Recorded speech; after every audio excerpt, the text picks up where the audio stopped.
बात है। इंडिया में आज की डेट में अगर हम देखें तो करीब 40% यंग लोगों को, यंग की जब हम बात करते हैं तो 35 साल से कम वालों की अगर हम बात कर रहे हैं, 40% लोगों को कभी ना कभी साल में नेक पेन या बैक पेन रहता है। 40% लोगों को। ये मोस्टली वो लोग हैं जिनका सेडेंट्री लाइफस्टाइल है, लैपटॉप बेस्ड जॉब है और हैवी मोबाइल यूज़र्स हैं। जब हम स्कूली बच्चों की बात करते हैं तो मोबाइल यूज़ भी एक तो बहुत बढ़ रहा है आजकल, दूसरा heavy bags, lack of exercise, और अगर हम मेट्रोस की बात करते हैं तो ओबेसिटी, जैसे Delhi is the capital for obesity in children. तो ये सारी चीज़ें हैं जो साथ में मिल के बच्चों को और यंग एडल्ट्स को प्रोन बना रही है बैक और नेक पेन के लिए। इसमें भी अगर हम ऑफिस गोअर्स की बात करें जिनका लैपटॉप बेस्ड वर्क है, तो इंडिया में अगर हम बात करते हैं तो 8 से 10 घंटे तो कहीं नहीं गए लैपटॉप पे काम करने के, किसी भी ऐसे इंसान के जो आईटी प्रोफेशनल में हो या फिर किसी ऐसी इंडस्ट्री में हो जहाँ पे कि फॉरेन क्लाइंट्स हो। लैपटॉप बेस्ड मीटिंग्स या कोडिंग वाले अगर हम लोगों की बात करें, उनको लंबी कोडिंग करनी है, तो 8 से 10 घंटे अगर आप दिन भर बैठ के लैपटॉप पे काम कर रहे हैं, आपका पोस्चर अच्छा नहीं है, एक्सरसाइज नहीं कर रहे, स्लीपिंग पोस्चर अच्छा नहीं है, तो फिर बहुत चांसेस हैं कि आप उन 40% में से हों जिनको कि परसिस्टेंट नेक पेन या बैक पेन परेशान करने लगे। जी, देखिए हम सब बात आपसे करेंगे, ये भी जानेंगे कि किस हालत में जो है बैक पेन बहुत, जिसमें आपको अलर्ट हो जाना चाहिए, कब तक ये है कि आप नॉर्मल घर में आप ट्रीट कर सकते हैं। अगर हम स्पाइन की बात करेंगे तो स्पाइन की सर्जरी तक भी हम बात करना चाहेंगे आपसे, लेकिन सबसे हम करते हैं शुरू से शुरुआत करते हैं, बच्चों की बात करेंगे। तो बच्चों में भी कई बार देखते हैं कि कमर में दर्द हो रहा है। ये तो आपने बताई दिया कि मोबाइल का इस्तेमाल एक बहुत बड़ा रीज़न होता है। आजकल बच्चे भी अक्सर मोबाइल पे लगे रहते हैं, कई बार क्लासेस होती हैं जो लैपटॉप पे होती हैं। बट मुझे लगता है कि जो स्कूल का बैग है उसका जो वेट है, वजन होता है, वो भी एक रीज़न है क्या? बिल्कुल। और वैसे आप देखें तो कुछ स्टेट गवर्नमेंट्स ने इस पर रूल भी निकाले हैं कि अगर 7th क्लास का बच्चा है तो इससे ज़्यादा उसका बैग का वेट नहीं हो सकता, लेकिन ये रूल्स हर जगह फॉलो नहीं होते। Right. और उसमें भी काफ़ी बच्चे क्या करते हैं, बैग को टांग लेते हैं एक कंधे पे। जी जी बिल्कुल। उस एक कंधे पे टांग के वो स्कूल में घूम रहे हैं या अगर घर से स्कूल तक गए हैं, तो क्या होता है, कंधे पे अनइक्वल प्रेशर आने की वजह से कंधा ऊपर नीचे हो जाता है। ये वो बच्चे होते हैं जो ज़्यादा प्रोन हैं बैक पेन के लिए या नेक पेन के लिए। उसमें भी अगर बच्चा मोटा है, एक्सरसाइज नहीं होता, किसी तरह का खेलना नहीं है, कोई बैडमिंटन क्रिकेट खेलना कुछ नहीं है, उन लोगों में भी या उन बच्चों में भी बैक पेन और नेक पेन ज़्यादा होते हैं। जो सबसे बड़ा फैक्टर आजकल हम लेबोरेटरी वाइज देख रहे हैं हॉस्पिटल्स में, वो ये है कि इंडिया में ऑलमोस्ट 60% बच्चे जो हैं वो विटामिन डी डेफिशिएंट हैं। उससे क्या होता है, अगर बोन्स वीक हैं बचपन से ही, मसल स्ट्रेंथ अच्छी नहीं है, अनइक्वल वेट डिस्ट्रीब्यूशन है मोटे बैग्स की वजह से, तो भी बच्चों में नेक पेन बढ़ता जा रहा है। और अगर बच्चों को हम घर पे सुपरवाइज नहीं करते कि कितने मोबाइल आवर्स हुए, तो उससे भी आजकल देख रहे हैं कि बच्चों का नेक पेन बढ़ता जा रहा है, क्योंकि जितनी देर आप नीचे गर्दन करके अपना मोबाइल देखते हैं उतनी देर आपके नेक पे प्रेशर बढ़ता जाता है।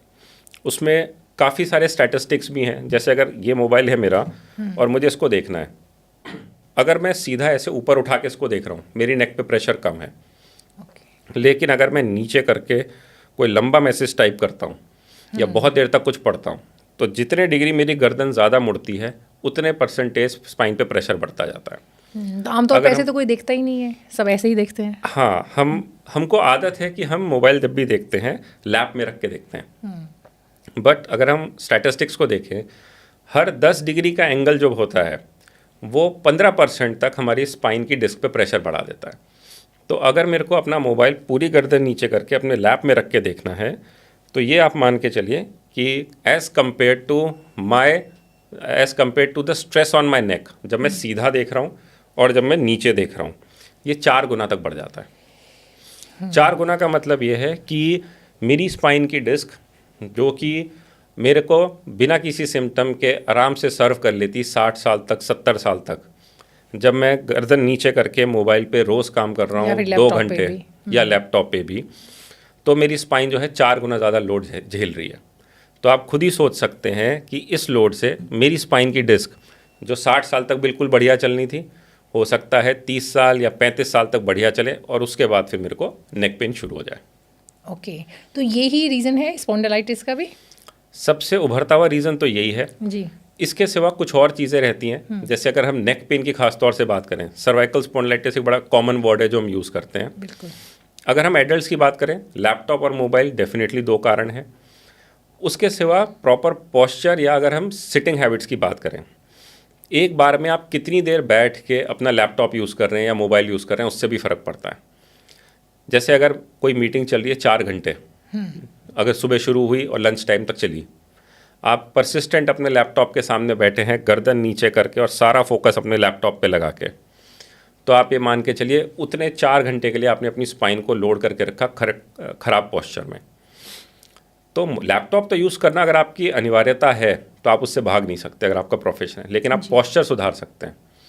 इसके साथ में आप हर थोड़ी देर में अगर ब्रेक लेते हैं, उठते हैं, चलते हैं, या किसी भी कारण से अपनी गर्दन घुमाते हैं, राइट लेफ्ट देखते हैं, ऊपर देखते हैं, तो उतने कुछ सेकंड्स के लिए आप अपनी स्पाइन को अनलोड कर लेते हैं। तो पोस्चर एक चीज़ है, फ्रीक्वेंट ब्रेक्स एक चीज़ है। इसके सिवा तीसरा आता है रेगुलर नेक एक्सरसाइज। हमारे पास ज़्यादातर जो पेशेंट्स ओपीडी में आते हैं, अभी जैसे थोड़े दिनों पहले एक पेशेंट आया था, सीवियर नेक पेन, अब ऑफिस का काम भी नहीं हो पा रहा है। हमने सिर्फ उसको बोला आपको 10 मिनट एक्सरसाइज दिन में 3 बार करनी है अपनी नेक की, ऑफिस से अपना टाइम निकाल के। और अभी कुछ दिनों पहले वो हमारे पास आए थे, उनका नेक पेन गायब हो गया था। कोई दवाई नहीं, कोई फिजियोथेरेपी नहीं, सिर्फ 10 मिनट नेक की एक्सरसाइजेस। तो frequent breaks with exercises is the key to prevent any pain because of laptop use.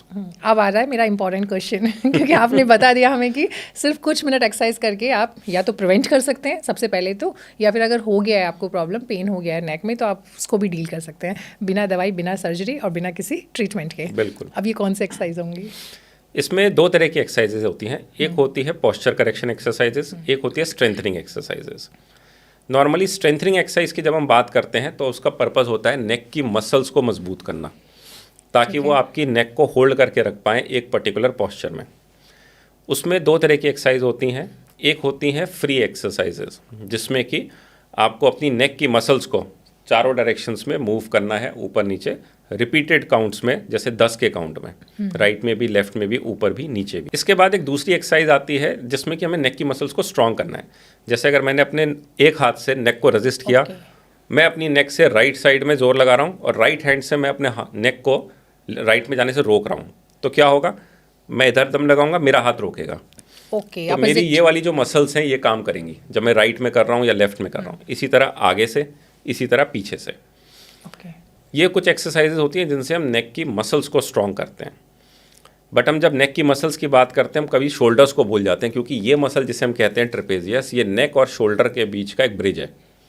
हमें इसे भी मजबूत करना होता है। तो इसकी भी एक सिंपल सी एक्सरसाइज है। जैसे आपने 2 लीटर की पानी की बोतल ली, पानी से भर ली, 2 किलो वेट बन गया, उसको आपने हाथ को नीचे लटका। 2 लीटर लेना है या 1-1 लीटर? 1 लीटर से शुरू करिए अगर किसी को नेक पेन है। अगर किसी को नेक पेन नहीं है तो 2 लीटर भी आप आराम से उठा सकते हैं। ठीक है। आपने दोनों हाथों में बॉटल पकड़ी और उसके बाद ऐसे कंधों को ऊपर श्रक किया, 10 सेकंड होल्ड किया, फिर छोड़ा।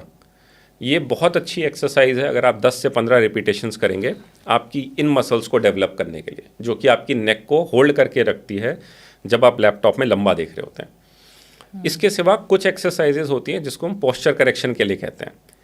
क्या होता है, जब हम लंबे टाइम तक लैपटॉप पे काम कर रहे हैं झुक के, हमारी नेक आगे ऐसे झुकी रहती है। हमारी नेक में जो नॉर्मल कर्वेचर होता है स्पाइन का, उसको हम कहते हैं लॉर्डोसिस। लेकिन वो लोग जो लैपटॉप पे लंबे टाइम तक काम करते हैं, लंबे सालों तक काम करते हैं, जब हम उनका एक्सरे करते हैं तो उसमें लॉर्डोसिस की जगह एक चीज़ बन गई होती है काइफोसिस, जिसका मतलब ये है नॉर्मल कर्वेचर अगर ऐसा होना चाहिए तो काइफोसिस में वो कर्वेचर उल्टा हो जाता है। और ये एक बहुत ही कॉमन चीज़ है जो आजकल हम आईटी प्रोफेशनल्स में देख रहे हैं। इस सिचुएशन में अगर हमको नेक का कर्वेचर सीधा करना है या नॉर्मल करना है तो हमें नेक को रिवर्स बेंड करना है।